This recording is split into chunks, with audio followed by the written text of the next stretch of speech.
Hello everyone, welcome to study Netic. मैं हूं पूजा मेहता और यहां पर मैं आज पढ़ाने वाली हूं क्लास 12th की कंपनी अकाउंट, जिसमें मैं आपको डिबेंचर चैप्टर को एक्सप्लेन करने वाली हूं।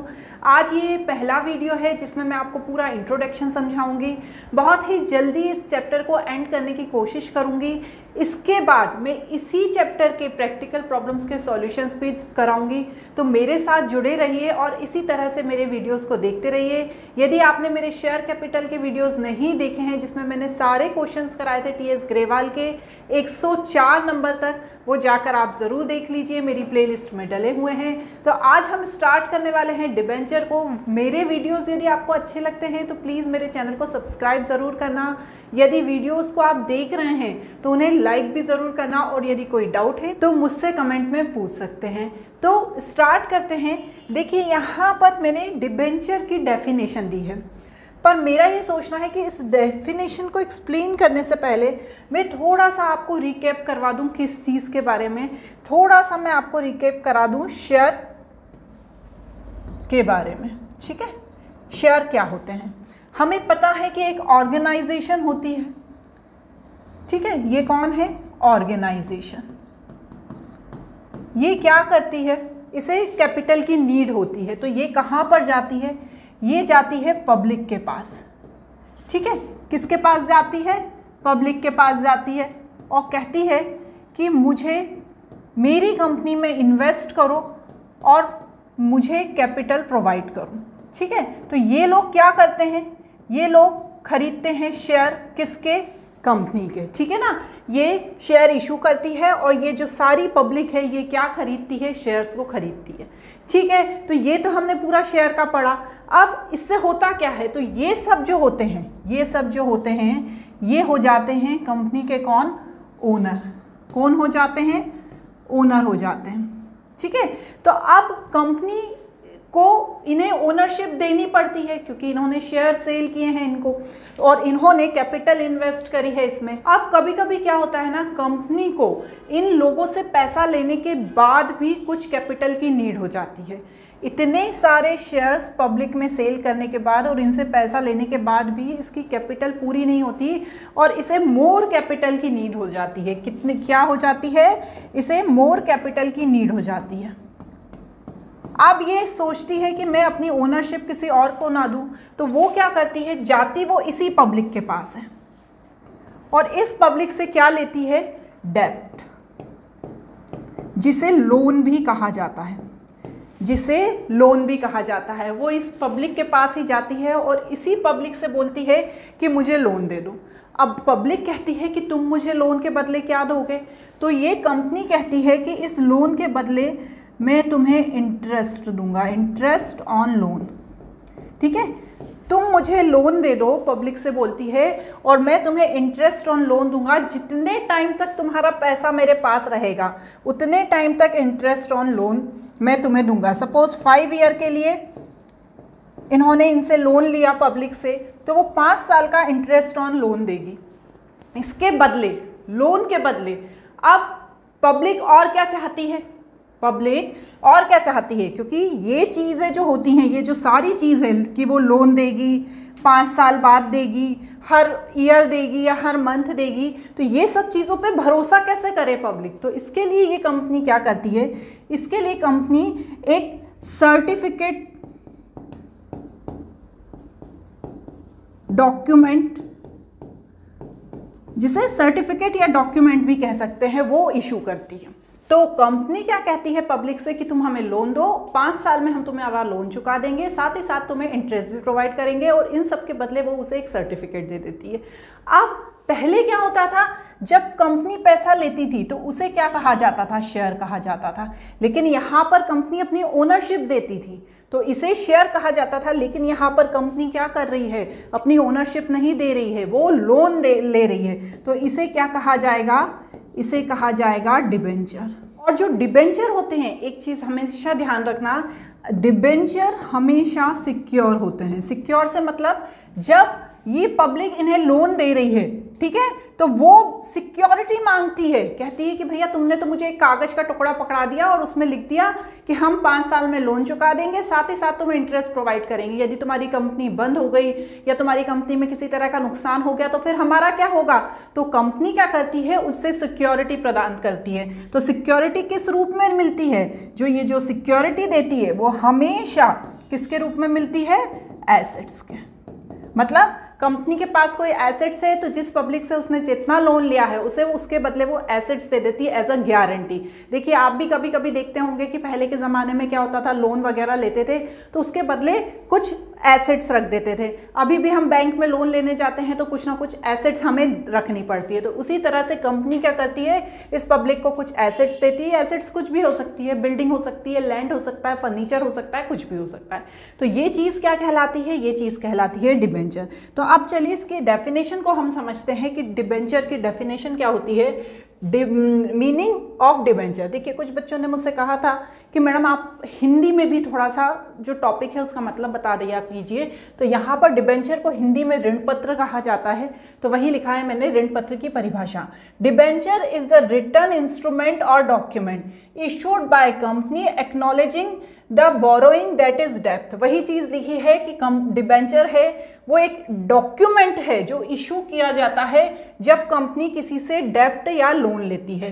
The term of repayment of principal and payment of interest at specified rate is state on the document. इस डॉक्यूमेंट में क्या लिखा रहता है? इस डॉक्यूमेंट में ये लिखा रहता है कि हम 5 साल बाद आपको लोन चुका देंगे और साथ ही साथ हम इतना इंटरेस्ट रेट देंगे। वही सारी डिटेल उस डॉक्यूमेंट में लिखी होती है। A debenture is a document given by a company as a evidence of डेप्ट to the holder usually arise out the loan and most commonly secure by charge. ये एक डेफिनेशन दी गई है इसके द्वारा कि डिबेंचर एक डॉक्यूमेंट है जो सिक्योरिटी देता है किसको? पब्लिक को, कि एक पर्टिकुलर टाइम में क्या करेंगे, एक पर्टिकुलर टाइम में हम पैसा वापस लौटा देंगे। ठीक है। अब debenture is a borrowing of the company and the person to whom debenture are issued are called debenture holder. ठीक है। जिससे डिबेंचर कंपनी इशू करती है, ठीक है, जिसे शेयर इशू करती थी उसे क्या कहा जाता था? उसे कहा जाता था शेयर होल्डर। अब यहाँ पर कंपनी डिबेंचर इशू कर रही है तो उसे क्या कहा जाएगा? Debenture holder. ठीक है। अब नेक्स्ट देखते हैं। नेक्स्ट क्या है इसमें? ये तो मैंने आपको समझाया था। नेक्स्ट है कैरेक्टरिस्टिक्स और फीचर्स ऑफ डिबेंचर, मतलब ऋण पत्र की विशेषताएं। ठीक है। हिंदी मीडियम वाले बच्चों की भी मैं हेल्प करना चाहती हूँ, इसलिए मैंने यहाँ पर ये लिख दिया है। Debenture is a written document or certificate acknowledging डेप्ट बाय द कंपनी। वही विशेषता बताई है, वही कैरेक्टरिस्टिक बताए हैं कि एक ये रिटन डॉक्यूमेंट है जो बताता है कि हमसे लोन लिया है, मतलब पब्लिक को बताया जाता है कि पब्लिक से लोन लिया गया है कंपनी में। Mode and period of the repayment of principal and interest are specified. इसमें सारी चीज़ें लिखी होती हैं कि कब पेमेंट किया जाएगा, रीपेमेंट किया जाएगा, कब उस पर इंटरेस्ट प्रोवाइड किया जाएगा। Rate of the interest on the debenture is specified. It is a practice to prefix debentures with the rate of interest. For example, if interest rate is 7%, the title of the debenture is 7% debenture।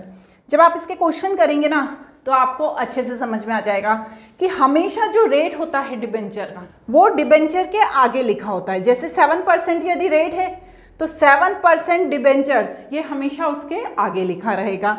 It is normally secured by the way charge on the assets of the company. जैसा कि मैंने अभी आपको explain किया कि हमेशा जो debenture होते हैं ना वो सिक्योर होते हैं, क्योंकि सिर्फ कागज के टुकड़े के भरोसे पब्लिक कंपनी को पैसा नहीं देती है, वो एक सिक्योरिटी भी रखती है, कोई भी एसेट्स अपने पास रख लेती है कि जब आप हमें पेमेंट करोगे हम आपको एसेट्स वापस कर देंगे। इसके बाद है interest on debenture is charge against profit. इसका मतलब बहुत ही ज़्यादा इंपॉर्टेंट है। यदि कंपनी को लॉस हो गया है, यदि कंपनी के पास पैसा नहीं है, यदि कंपनी की सारी एसेट सेल हो गई है, तो भी कंपनी को डिबेंचर पर इंटरेस्ट भी देना होगा और डिबेंचर का पैसा चुकाना होगा। उसके बाद ही कंपनी प्रॉफिट अपने पास रख सकती है। ठीक है ना, क्योंकि कंपनी का जो आखिरी में पैसा बचता है, हमने पार्टनरशिप फर्म में पढ़ा था कि कंपनी में जो आखिरी में पैसा बचता है सारे पार्टनर्स अपने बीच डिस्ट्रीब्यूट कर लेते हैं। यदि लॉस भी हुआ होता है तो क्या होता है, थोड़ा बहुत पैसा एसेट्स को सेल करने के बाद यदि बचता है। लेकिन यहाँ पर ऐसा होगा कि यदि एसेट्स को सेल करने के बाद पैसा बचा है तो सबसे पहले उसमें उसका इंटरेस्ट ऑन डिबेंचर देना होगा, उसके बाद ही पार्टनर्स अपने बीच रख सकते हैं। क्लियर? Clear madam. चलिए नेक्स्ट क्या है, बॉन्ड। बॉन्ड क्या होता है? ठीक है, देखिए बॉन्ड और डिबेंचर ऑलमोस्ट सेम ही, ज़्यादा अंतर नहीं है। अंतर ये है कि जो बॉन्ड होता है वो हमेशा पब्लिक कंपनी द्वारा या किसी गवर्नमेंट कंपनी के द्वारा इशू किया जाता है, ठीक है ना। पब्लिक कंपनी और गवर्नमेंट कंपनी जब बॉन्ड इशू करती है तो पब्लिक जो होती है, जो खरीदना चाहती है उसे, वो खरीदने में ज़्यादा इंटरेस्ट शो करती है। क्यों? क्योंकि देखिए हम भी उसी बैंक में अकाउंट खुलवाना ज़्यादा पसंद करते हैं जो गवर्नमेंट है। हमारा भरोसा है कि सरकार है, गवर्नमेंट है, तो हमें नुकसान नहीं होगा। तो बॉन्ड भी अधिकतर क्या होता है ना, गवर्नमेंट कंपनीज़ के द्वारा या पब्लिक कंपनीज़ के द्वारा ही इशू किए जाते हैं। इसमें इंटरेस्ट रेट भी ज़्यादा नहीं मिलता है। क्यों? क्योंकि भैया गवर्नमेंट कंपनी है तो सिक्योरिटी भी है, सिक्योरिटी के लिए भी एसेट्स हो सकता है कि नहीं मिलती हों।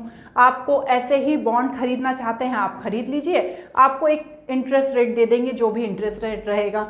उसके बाद क्या होता है ना, जो अमाउंट होता है उसमें जो मैच्योरिटी डेट लिखी होती है उसी पर पेमेंट करना होता है। इन्हें क्या कहते हैं, डीप डिस्काउंट बॉन्ड या जीरो कूपन बॉन्ड। ठीक है, ये तो एक एग्जाम्पल है कि ये बॉन्ड को इस नाम से भी पुकारते हैं। तो बॉन्ड और डिबेंचर में कंफ्यूज होने की ज़रूरत नहीं है, दोनों ऑलमोस्ट सेम ही हैं। डिबेंचर ट्रस्ट डीड, अब ये सबसे ज़्यादा इम्पॉर्टेंट है। क्यों? देखिए सब हो गया, सारा डॉक्यूमेंट तैयार हो गया, अब कंपनी जो है उस पैसा ले रही है, पब्लिक को मन में डर लग रहा है कि पता नहीं ये हमें इंटरेस्ट देगी कि नहीं देगी, पता नहीं हमें पैसा देगी कि नहीं देगी। अब तो कंपनी क्या करती है, और ज़्यादा भरोसा पब्लिक को बताने के लिए एक डिबेंचर ट्रस्ट डीड तैयार कराती है। इसमें क्या होता है, company issuing debenture for public is required to appoint trustees and execute the trust deed.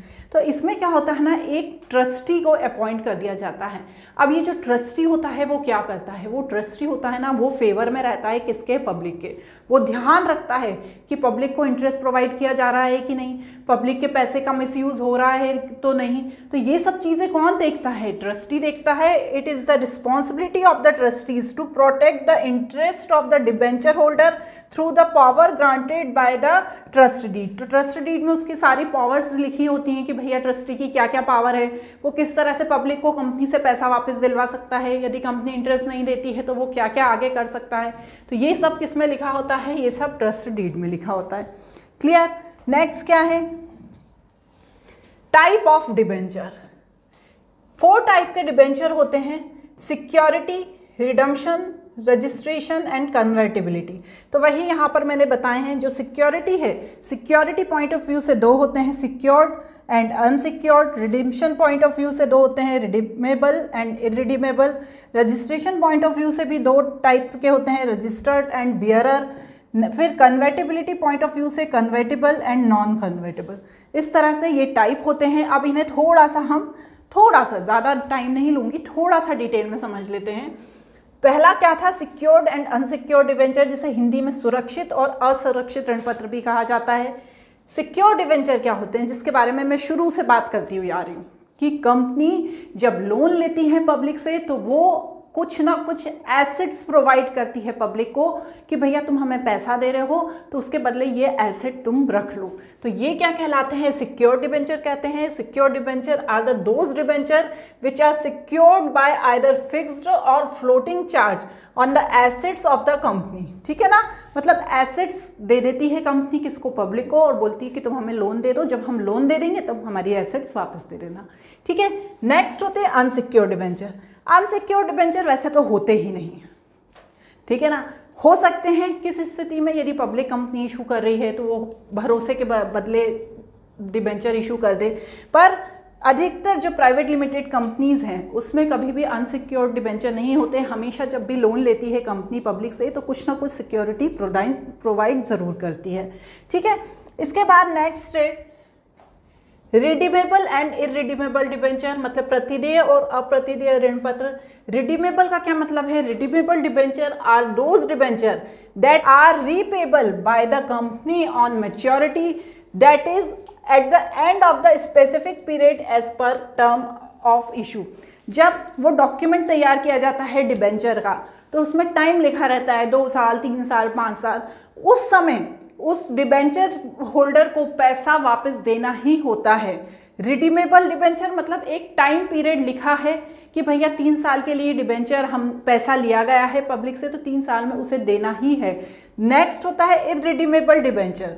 Irredeemable debenture are those debenture that are not repayable during the life time of the company, hence are repaid only when the company is wound up. हमने किसी से loan लिया, ठीक है, और उसमें लिखा है कि जब कंपनी बंद होगी तभी तुम्हें पैसा मिलेगा, तो वो कौन सा होगा? Irredeemable debenture. ठीक है, अब जैसे कोई प्रोजेक्ट चल रहा है, 5 साल का प्रोजेक्ट है, किसी कंपनी ने किसी प्रोजेक्ट को स्टार्ट किया है, वो 5 साल का प्रोजेक्ट है, 5 साल बाद वो प्रोजेक्ट भी खत्म हो जाएगा, हो सकता है कंपनी भी बंद हो जाए। तो वो पता है कि भैया 5 साल का है, तो 5 साल के लिए लोन ले लिया जाता है। तो जब कंपनी बंद होगी, लेकिन उसी स्थिति में पेमेंट किया जाएगा जब कंपनी बंद हो गई। ठीक है, नेक्स्ट क्या है? रजिस्टर्ड एंड अनरजिस्टर्ड और बियरर डिबेंचर। रजिस्टर्ड डिबेंचर क्या होता है? देखिए, मैं पूरा नहीं पढ़ती हूँ, ऐसे ही बता देती हूँ आपको। रजिस्टर्ड डिबेंचर क्या होता है? इसमें क्या होता है ना, the name of the holder, ठीक है ना, कंपनी का जो वो डॉक्यूमेंट तैयार होता है जब वो डिबेंचर इशू करती है, तो वो जिससे पैसा ले रही है, जिस पब्लिक से पैसा ले रही है, उसका नाम उस डिबेंचर के डॉक्यूमेंट पे लिखा होता है। सपोज उसने एक मोहन करके शेयर होल्डर है, ठीक है, उसे इशू किए हैं डिबेंचर। अब ये जब पैसा लौटाएगी तो इस मोहन को ही लौटाएगी, किसी को नहीं लौटाएगी। मोहन ही आएगा वो कागज का टुकड़ा लेकर और बोलेगा कि मेरा पैसा मुझे वापस कर दो, तो इसको ही लौटाएगी। लेकिन अनरजिस्टर्ड और बियरर डिबेंचर का मतलब ये है कि उसने नाम नहीं लिखा है, जो ये डॉक्यूमेंट तैयार किया है इस पे नाम नहीं लिखा है। जो भी इस डॉक्यूमेंट को लेकर आएगा, जो भी इस डॉक्यूमेंट को लेकर आएगा उसको कंपनी पेमेंट कर देगी। तो ये क्या होता है? अनरजिस्टर्ड या बियरर, मतलब जिसके पास ये कागज का टुकड़ा है उसी को ही पेमेंट किया जाएगा। ठीक है, नेक्स्ट क्या है? Convertible and non convertible debenture, परिवर्तनीय और गैर परिवर्तनीय ऋण पत्र। Convertible debenture are the debenture that are convertible into shares, मतलब डिबेंचर को शेयर में कन्वर्ट कर दिया जाता है। ठीक है, if a equity share they are known the partly convertible debenture, if the full amount are debenture is convertible into the equity share. ठीक है ना, ये डिपेंड करता है कि हमने डिबेंचर के हाफ पार्ट को शेयर में कन्वर्ट किया है या फुल को ही कर दिया है, मतलब इन्हें शेयर में कन्वर्ट कर सकते हैं। और नॉन कन्वर्टेबल मतलब ये भैया शेयर में कन्वर्ट नहीं होंगे, इनका आपको पेमेंट करना ही होगा। ठीक है, नेक्स्ट क्या है? Last, disclosure of debenture in the balance sheet, मतलब वो टाइप ऑफ डिबेंचर एंड हो गए। यहाँ पर हम ये देख रहे हैं कि डिबेंचर को कैसे शो करते हैं बैलेंस शीट में। Debenture are borrowing of the company, so it is a liability. Loan ले रही है ना पब्लिक से, कंपनी लोन ले रही है पब्लिक से, तो ये लाइबिलिटी है कंपनी की, तो ये शो होती है हमेशा equity and liability part of balance sheet. मतलब जो लाइबिलिटी का साइड है, मतलब इस साइड, ये हमेशा यहीं पर शो होती है। डिबेंचर 2 तरह के बताए गए हैं, long term debenture and short term debenture. Long term debenture क्या होते हैं? जो 12 महीने से ज़्यादा के लिए लिए गए हैं, मतलब 1 साल से ज़्यादा के लिए लिए गए हैं, 5 साल, 10 साल। और शॉर्ट टर्म क्या होते हैं? जो 12 महीने से कम के लिए लिए गए हैं, जैसे कि कुछ पैसा लिया गया है जिसे 1 साल के अंदर ही वापस लौटा दिया जाएगा, तो उसे क्या कहते हैं? शॉर्ट टर्म डिबेंचर कहते हैं। ठीक है ना, या शॉर्ट टर्म बोरोइंग कहते हैं, क्योंकि हमने छोटे समय के लिए पैसा उधार लिया है। ठीक है, तो आज इस वीडियो में मैंने इंट्रोडक्शन समझाया है। जल्दी ही जल्दी डेली मैं वीडियोस अपलोड करूंगी ताकि आपके चैप्टर को कंप्लीट करा सकूं। चलिए, आज के वीडियो में इतना ही। अच्छा लगे वीडियो तो चैनल को सब्सक्राइब जरूर कीजिएगा। Thank you.